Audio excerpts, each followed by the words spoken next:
what does a woman typically want to see from their man during the holiday season and or holiday parties, i.e. Thanksgiving and Christmas? Yeah, I need a bag, bruh. Send it through quickly. I'm making his dog like I'm in the big leagues. Yeah, I told him I'ma hit it out of stands. I deserve another 100 bands. Welcome to another episode of the Married Game Podcast, where the voice you trust. When it comes to lust, we are who you hire when she lacks desire. And if you want to reignite the flame, we got you here at Married Game. Woo-hoo-hoo. Jesse Joy Holiday Edition. Yeah. I hear sleigh bells. Do you hear that? I don't know. Oh my gosh. I hope everyone hears what I hear. Yeah, you're like, okay.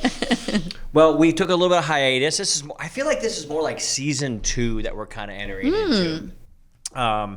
There's a new us, a new and improved us. Yeah, always. Yeah. But boy, that feels like the hot flame of the anvil in the fire when we get... No, it's not easy. But I think that's why we are the voice that people trust when it comes to lust, because we're just really honest people about the shit that we've been through. I want you, at our last live event, you had, well, first of all, let's wish a happy holidays. Whatever you're celebrating or whatever you're not celebrating, cheers to you. I got my crushed velvet on. Yeah, you do. Let me turn you down just a smidge here. Now try it again. Let's see what we got going on. Oh, hello. Crushed velvet. Yeah. You look sharp today. You look. You got your hair lighted. You got your new and improved. We got a really special date coming up tonight with our favorite. We've talked about our favorite people who we love going on double dates with. Well, we haven't had one since we're literally doing it now. And we're gonna have them on the podcast, which we got to pick a date because I would love to have them on, especially with the new studio. Oh, we should have done For it those today, of you watching before. on YouTube, I draw your attention to the amazing new man cave studio with the guitars and the lights and the pictures and care of Jesse Joy and Taylor's designer expertise. Pretty much, you guys came up with this, didn't you? Yeah. Didn't she sit down, or she? Well, she said, "What do you want?" And I said, "This." Oh, got it. Well, then it was you. And you can't see it from the shot, but I wish they were lower in your frame. hand holders. You guys redid the wall. You did all the stuff. Yeah. You guys, this was amazing. I love This is having chapter 2. I got video of you, your mom, our niece, your niece, and Jovi. So 1, 2, 3 generations. Yeah. Of you ladies making that cool? wall look so amazing. Yeah. So I love it. So season 2 is here. You said something at the Married Game Live event, which was my favorite event, because when you came out and you had lunch with us, you were able to answer the guys' questions and really give them the thing that you do best, in my opinion, Is being live? non-sexually, is when people meet you live and they have a genuine question about it, you're really good at giving the female's perspective, and for guys to go, oh, that logically makes sense. Yeah. Like that makes sense. Yeah. I try to put myself in that shoe. Yeah. Because I've been in all of them with you. But one of the, you have. Yeah, you have. One of the I think the ideas or concepts that you shared with us out there was really powerful. I want to touch on it briefly, and then we want to go into this holiday edition that we got going on. So you talked about why women don't initiate very often and the conditioning behind that. So will you kind of get into that for a second? And I'm happy to rephrase it if you want me to, or just say how you say it. Well, I basically said that I've been thinking about that for a long time. Why don't women initiate? Because I have a harder time doing it too. I want to be pursued. I like when you pursue me, and then I'm fully excited about it, but it's hard for me to go out of my way, and I don't know why. So I was thinking about it, and I'm like, you know what? Women, girls, when they're younger, they're taught, don't ask that guy to a dance first, don't ask that guy out, don't say I love you first, don't kiss them first, don't do anything first. If a man likes you, a boy at the time, if they like you, they'll pursue you. So we're learned to just oh, he's so cute, and then not say anything and wait to be pursued. Yeah. So and then all of a sudden we get married, and we're supposed to initiate, and the man's like, why aren't you initiating? And they're so mad. And then I was thinking, why don't I initiate? It's harder for me. That's why. Yeah, but first of all, Great insight. Thank you. You're being told to be pursued the entire time, and as soon as you say I do, now it's automatically supposed to switch. So it's just anti-conditioning. Mm-hmm. Okay. The other thing that I thought that you said that was so interesting is like you go, well, and you go, I don't want to be rejected either. Yeah. That actually shocked me. Well, I had a relationship. This is like one time in one relationship where he was really busy or not really as into it. And I kind of felt rejected. He didn't like reject me or say no, but I got like a small feeling of it. And I was like, whoa, I never want that feeling again. I want to be pursued. And it goes back to my childhood too. I want them to pursue me. So I was like, I'm not doing that again. I wonder, how old are you when that happened to you? 22 or 3. Okay, so 23. Few years before I met you. Mm-hmm. Because you've always been real good about like never wanting to reject me, and I'm wondering if it's based off of that feeling. Yeah. Go, oh, if that's how it feels, fuck that. That also stems from me being younger and conditioned as a supporting wife. I knew I wanted to be a wife, right? And I don't know who put that in my head, but it's like, well, your man needs this, or make sure when he goes on, away for work, you send him off all drained. And like, for some reason, I was taught how to be the quiet little supportive wife. Well, whoever taught you that, we're I don't gonna give them a know. big round of applause and a big pat on the back, because that is actually what guys like. I remember like, my at dad. Our soul, we go, yeah, well, thank you. Yeah, that's right. And I remember my dad even teaching me little things like, when we didn't have the unlock button, he'll open my car door and I have to go unlock it. So just things like that.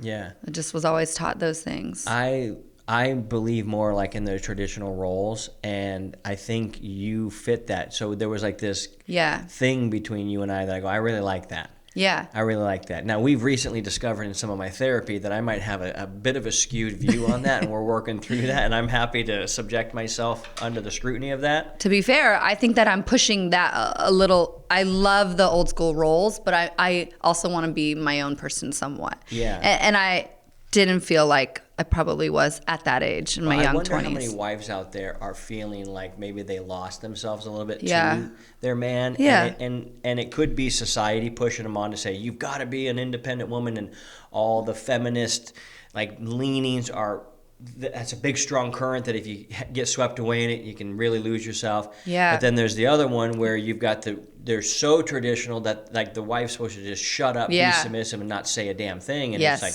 well, actually, what every guy I know wants is a woman that can kind of bust his balls, and because there's a high level of respect.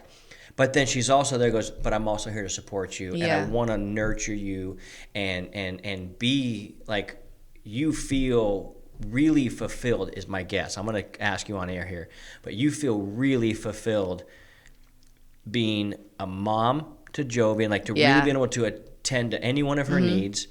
And it lights your heart up when you make me a meal, and the house is peaceful and it's clean and everything's good and you're put together, and you go, I want to like, there's just a makeup of you that to me, I go, that's a happy girl when she's in that. Am I right about that?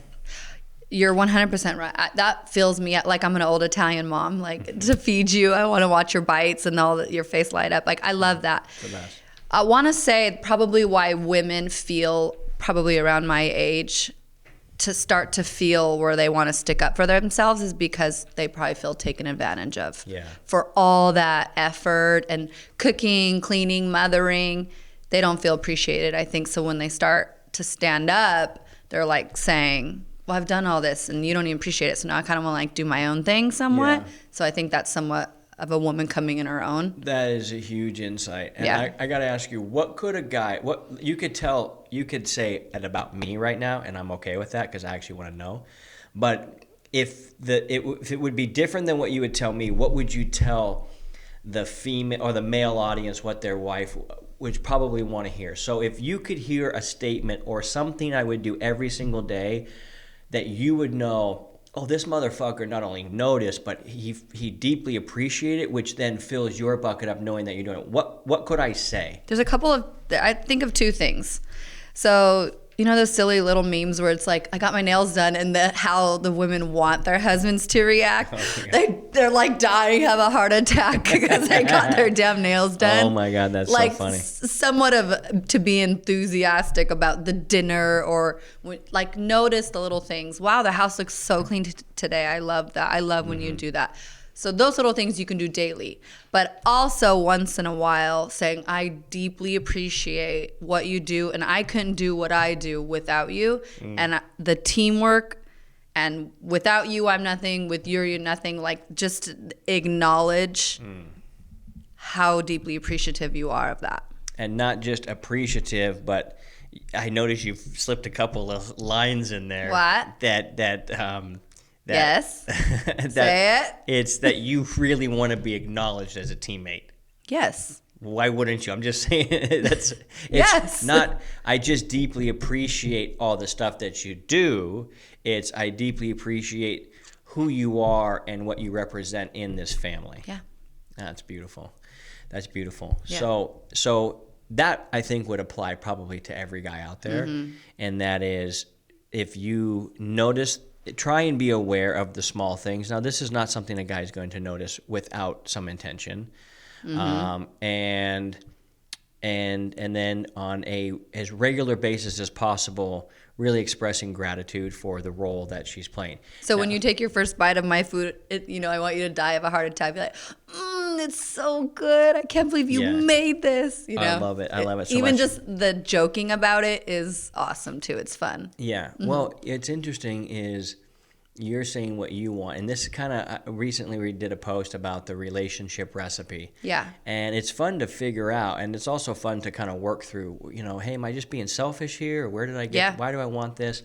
But one of the things I put on my relationship and my recipe was I want to eat a home-cooked meal and made with love and care and excitement and enthusiasm to watch how I enjoy it. Oh, wow. I grew up with a mom, and we ate around the family table like pretty much every dinner, okay, until about 12-ish. Yeah.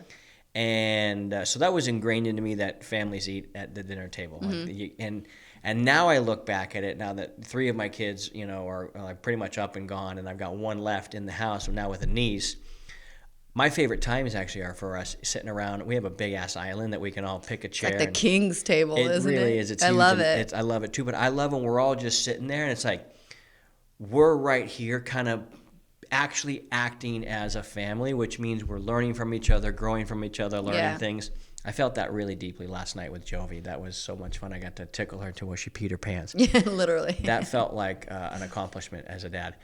So the things that you're wanting are almost similar to what a guy wants. He periodically wants to be recognized and noticed for all the hard work he's done, and he doesn't want to just be told, thank you for all the hard work you do. But he wants to, there's a piece of every man that wants to know, we couldn't have this life without you. There's something about men that love that shit.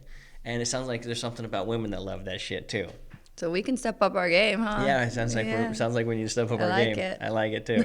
All right, so that was the first part of this thing, and the truth is a lot of guys will come to married game, go, my wife no longer initiates, and then when they get into married game and they kind of go through the process, they realize that the initiation isn't actually the most important thing. It's the participation and the enthusiasm about the participation that seems to break down and gel more. I was like, all right, so if your wife initiated 50, like if she did half the time and you did half the time, but she wasn't that into it even when you did it, would you take that? Or behind door number 2, you initiate 80 to 90% of the time, but a lot of the time she gets really into it and you can tell like she's getting off and she's like enjoying herself. Yeah.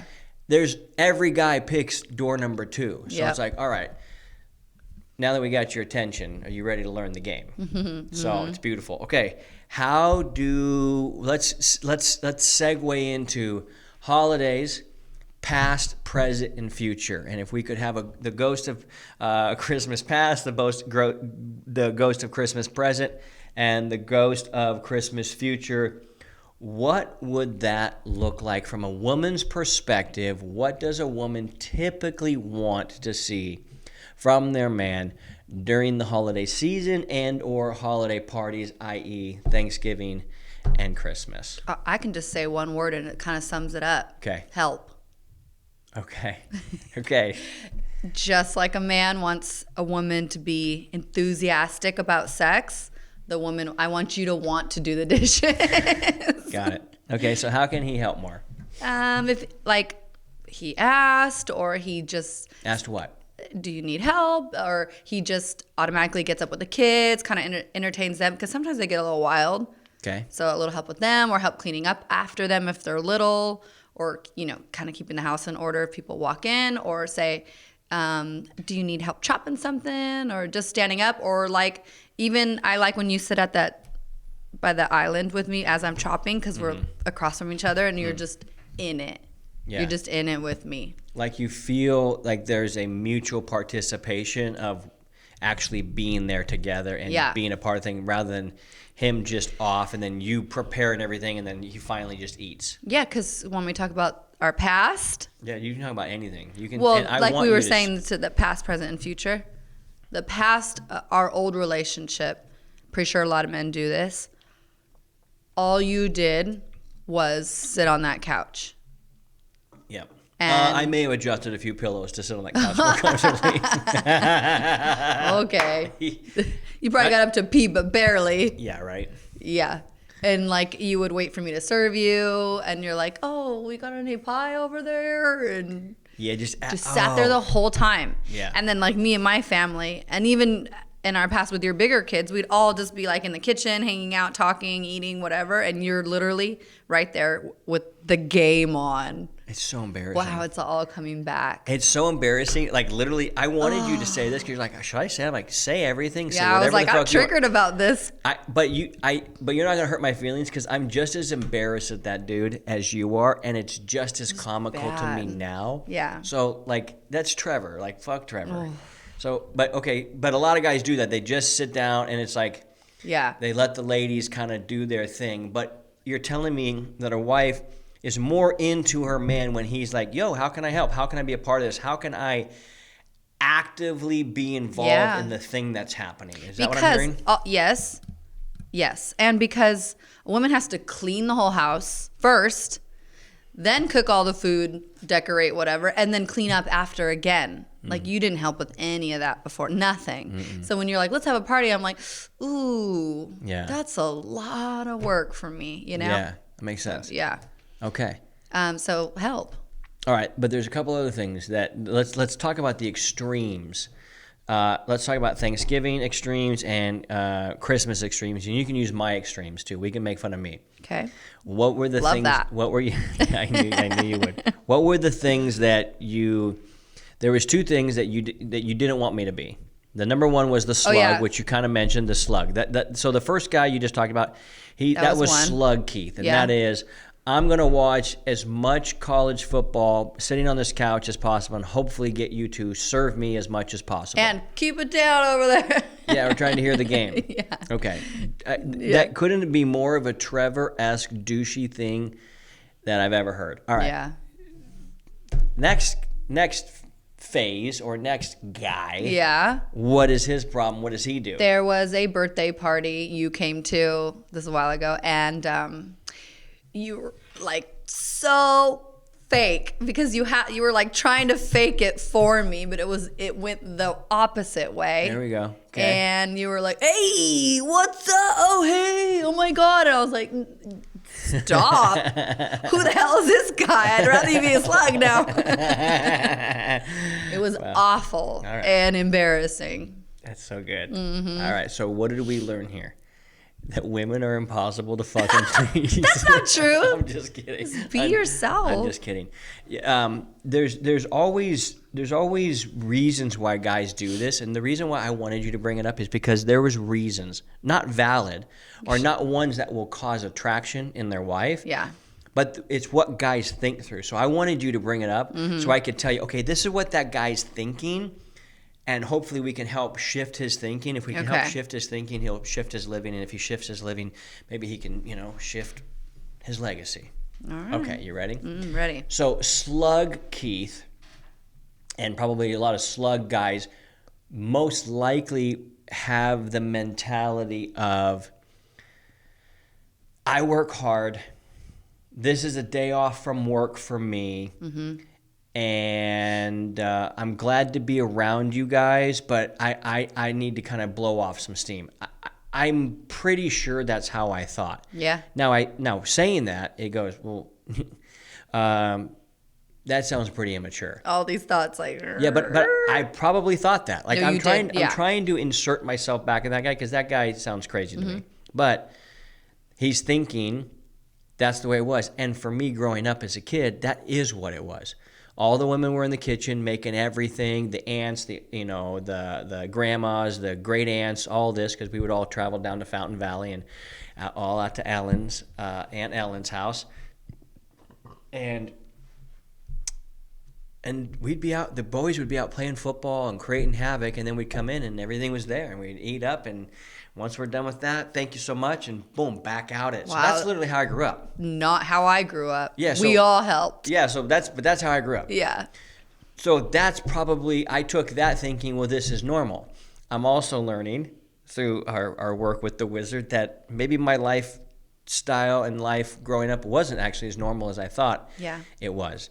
So we're learning lots about me and my life, and we're discovering all sorts of bullshit, and I'm loving it. Yeah. Okay. So that's slug mentality. Okay, is there anything else you want to say about slug mentality? Is there anything you're holding back that our dear listeners could use? That happened for years, just by the way. Oh, yeah, I was slug for a long ass time. Yeah. And dude, I think it was one Thanksgiving, you guys were so loud downstairs, I went upstairs and watched football. That was that Thanksgiving, wasn't it? Me and DJ went upstairs.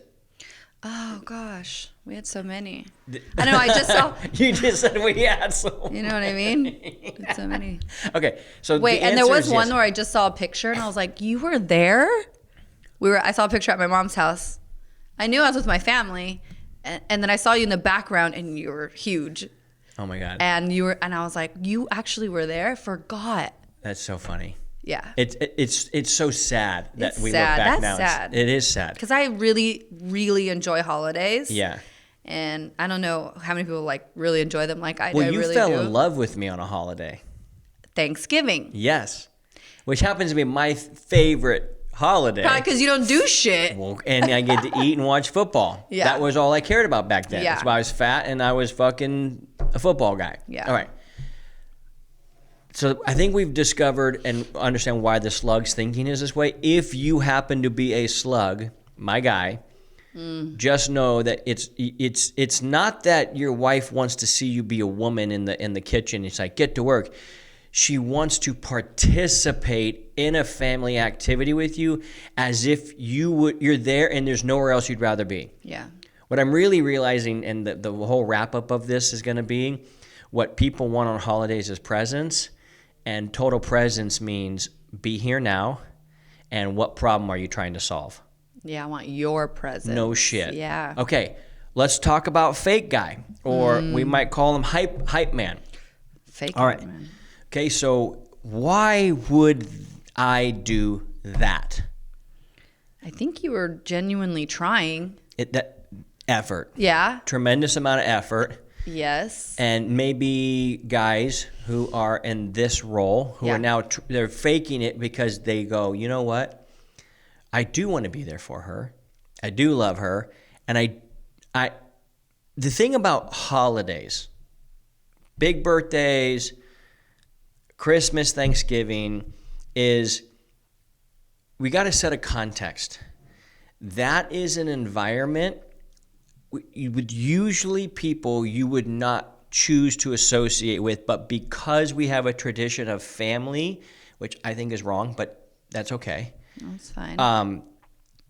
It's people want to get together as a family, and then people feel about family differently than I do growing up with my family. 100%. So I recognize whether I think it or don't think it, it's true for you, and if it's true for you, that makes me happy because it's true for me now, because we're family. So I'm cool with that. Yeah. But a guy going into those situations, especially like dudes who have really tried to put themselves together in a way of life where they've had to cut out negative influences, they've had to cut out people because they're reaching for this thing and they realize their associations were like the chief contributor to how they were being molded and shaped, go back into an environment with people that they normally wouldn't, not only people normally they wouldn't hang out with, but people throughout the year that they know have caused tremendous amounts of drama in the people they love's life. Sure. Mm-hmm. So now they're like, fuck, now I got to be in a room with these people for hours. And because I'm on the outside looking in, I know that nobody likes these three people. And they're all fake as shit around these three people. Yes. So they kind of, when they're faking it, actually feel like they're not the only one. Mm-hmm. Because they all know everybody's been talking shit about these people the whole time. Yeah. And so when the guy goes in and he's trying, and people are calling him fake, he actually, I'm talking about how my mindset thing, Sure. I'm like, well, I'm just as fake as all you motherfuckers because I know you don't even like these people, but because they're family, we're all under one roof, which to me is really fucking weird, but that's okay. Yeah. So that's the hype guy, and that's what he's thinking. I realize there's a better way of faking it, but boy, I'd like to at least acknowledge that man's effort for trying. Yeah. Can we do that? Sure. Yeah. That one time I'm talking about, I'd rather you have not came. For sure. But I like how you said fake it differently is because like I know what you're saying and those people, you know, that no one likes is like I don't really talk to him either, but I'm there for that other person that means the world to me. Yeah. And so you can just talk normal Yep. or, you know, but it's not genuine. I know what you're saying. So The desire and effort is genuine, but the association with people that they like, it's hard for me if there's somebody in a room that I know that is a real pain in the ass to you. Yeah. It's hard for me not to look at them as a pain in the ass. Yeah. And it's hard for me to actually want to connect with them in any way, shape, or form. yeah, you don't have to. That's what I think. Okay, but so there's going to be guys walking into holiday parties with this thing. What I discovered recently in this most recent holiday season that we are in the thick of is that if there's somebody that I'm not that thrilled to be around, that I'm going to shift my perspective and go in there and look at it differently. We can talk about that perspective in a second, but let's talk about fake guy. Anything else you want to say about him? No, just don't do that again, okay? Okay, cool. So what we've learned, and you might be this guy as well, you're going in and you're like, some of these family members are not actually people, they don't thrill me. And every family has it, so it's not like you're going to be the only one. And if you actually don't have it, you're the minority here because everybody in a family has like the people in their family that are like, whoa. That's probably why I don't hang out with any of my family. Yeah. Which some people think that's crazy. To me, it's just, it's like, I don't hang out with crazy people, so check. Yeah. They don't actually meet the filter, so they don't get in. That being said, what should a guy, what do you look at and what do you think wives are looking for? So they want participation. They don't want over a hype man, even though he's just a different kind of fake. They feel like maybe he's trying too hard. That's probably the thing. Oh, he's trying too hard. Mm-hmm. Where's the perfect blend of that? Describe that for us. Well, like I was saying before, just hang out with me. Come chit chat with me. Okay. Sit at the table with me. So hang with the kids. Hang with Jovi. You know, there's a lot of things to be done. So what? How does he eliminate the fakeness? Just hang out with the people he likes, and be cordial with the ones he don't really care about. Yeah. I know you're getting to what you posted about because I really like that, what you said, but you can say it. But I really liked that a lot. I thought that was a different way of thinking. Well, find the things. Yeah. But you can say it. I'm waiting for you to say it. Well, I didn't know if I want it from a female's perspective. I can tell the guys what I've done to help me show up with a really cool attitude. Well, that works. That was good. Okay. I liked it. And yes, that was the whole thing. Okay, so then I'll explain my mindset going into this holiday season that has created some real real magnetism and let's say wins. Okay. I knew there was a particular person that I was going to run into that is known for talking negatively about me. And I was okay with that. It's not like it hurt my feelings in any way, shape, or form. No. But why would I want to spend much time with that type of person? Absolutely. So with that being said, I said, you know what I'm going to do? I'm going to find 2 really praiseworthy, positive things about this human being when I see them. And it changed everything. Well, your mindset, you're not negatively thinking, you're positively thinking. Which we see what we want to see. Yeah. Like this experiment, and that's why I want people will hear this before Christmas. Unfortunately, we didn't get this out before Thanksgiving, but I learned this shit this Thanksgiving, so you're welcome. But it's this mentality of saying, I'm going to find, there's got to be, no human's all negative. There's some positive within some human beings. And if you're willing to look at it, you'll find it. And I said, I'm going to find 2 positive things about this person. And it kept me in a frame of being judgmental about this human being. And it kept me in a frame of being curious. Because if I have to find these 2 things, and I kind of played a game with myself, like, you can't find 2 things, then you're not looking very hard, and that means you're not putting a lot of effort. And if not putting in a lot of effort has become like a real dig to me.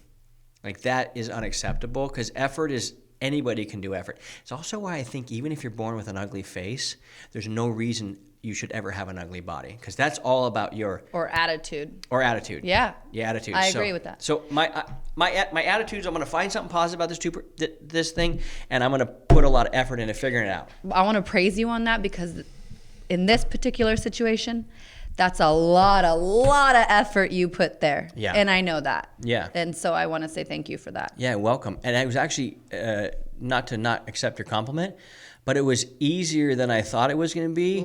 Because I just go, I'll just find 2 positive things. I got to try that. You really should. I know. Because here's what it taught me. And I enjoyed myself thoroughly. Yeah. There was another thing about this Thanksgiving that I realized, and I know that you really acknowledged and that you liked, was I was just me.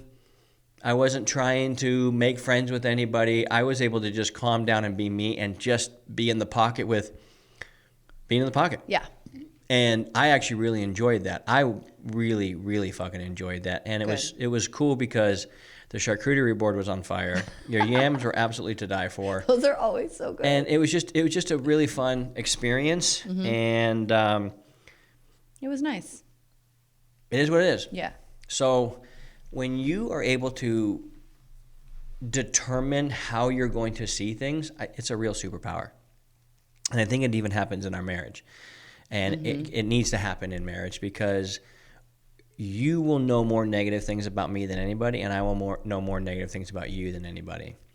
And when you see a negative thing, if you're kind of in a fight with somebody, it seems to be like the only thing you see in them. Yeah. As opposed to, well, if there's 100 things here, you could list 90 good and only 10 bad. Yeah. And you're acting as if it's the ratio is reversed. Yeah. And that's a sucky way to go through life. It's almost like somebody's suffering their own problem by themselves if they don't have to. And doing this exercise, and I actually assigned it to a couple other people that were in our coaching program, because they had mentioned this. Sure. And it's kind of where I got it, was by assigning it to them. And I'm like, I'm going to go do the same thing, because I got the exact same situation going on. And I realized, wow, how you show up to anything, your attitude, how you're perceiving things, your perspective of what's actually happening, if you can switch and change that, you actually change everything. And that is the way of the Stoics. Like that Marcus Aurelius in his book Meditations, like he talks about nothing being good or bad, but how you view things is the good or bad, how you receive them, understanding that things just come and go. Things they are what they are. And it actually was able to set me free so where I actually had a really good. That's the other thing, is it's like this attitude doesn't just make other people feel good and make your wife like go, wow, that was really pleasant. it actually sets you free. Like the real crux of it all is, if you're dreading and hating and suffering through all of these encounters, you actually don't have to. You can still go through the exact same encounter, but you don't have to choose to suffer. Yeah. And I think that's the joy of all of this, is you don't have to suffer if you don't want to, but you can if you want to, but you don't have to. I think that's beautiful. I love that. I'm excited for Christmas. We're having it at our house. Yeah. Yeah. It's going to be good times. We've learned a lot, so I know that these next few episodes are going to be real fire about lessons that we've learned and things that we've grown in, and stuff that we're excited. We got a new look in the studio. We've got a new look in our eye, and with your lighter hair, you even got a new look in your hair. So, well, you guys know the drill. Don't be a nerd. Spread the word. If you try these things, showing up at these parties, looking for 2 positive things within the person, send us a DM on Instagram or send us an email at support@keithyaki.com. We would love to hear that. Also, the ebook is almost done, so we cannot wait to get that into your hands. And with that, don't be a nerd. Spread the word. Share it with somebody who you know. This season, the holiday season, is that season where, believe it or not, whether you're single or married, can be the most lonely time of the year. And here's why it's really lonely for guys. Guys watch their wives get really excited about the kids and the seasons, and they go, why can't they be that excited about me? And so actually, a lot of married dudes feel really lonely at this season as well, and a lot of married wives feel really lonely because they go, wow, some of you guys, believe it or not, are actually just hanging on this holiday season before you make the announcement that you're fucking out, because people do stick together for a holiday season. There's a lot of that going on. So if you are struggling and you're afraid to reach out, you're embarrassed to reach out, you're ashamed to reach out, you're guilty to reach out, just know that guilt and shame and fear and embarrassment is all, it's all a mirage. Because once you reach out and you can have somebody help you see differently, the things that actually you're dealing with become different. And the biggest thing that we hear in married game is people go, why the hell didn't I meet you or join you or be a part of this thing sooner? I would have saved myself a lot of heartache. So we understand the process. Sometimes it's only pain that will prod you into what you need to do. And some of you are in deep pain and you still won't move forward. And that means you're only going to get more pain, because until it becomes so painful to actually have to move, you're stuck where you're at. And I feel sorry for you, because you're going to continue to get your ass kicked until you finally say, I need help. I'm ready to change. So with that, keep crushing it. That shit is contagious.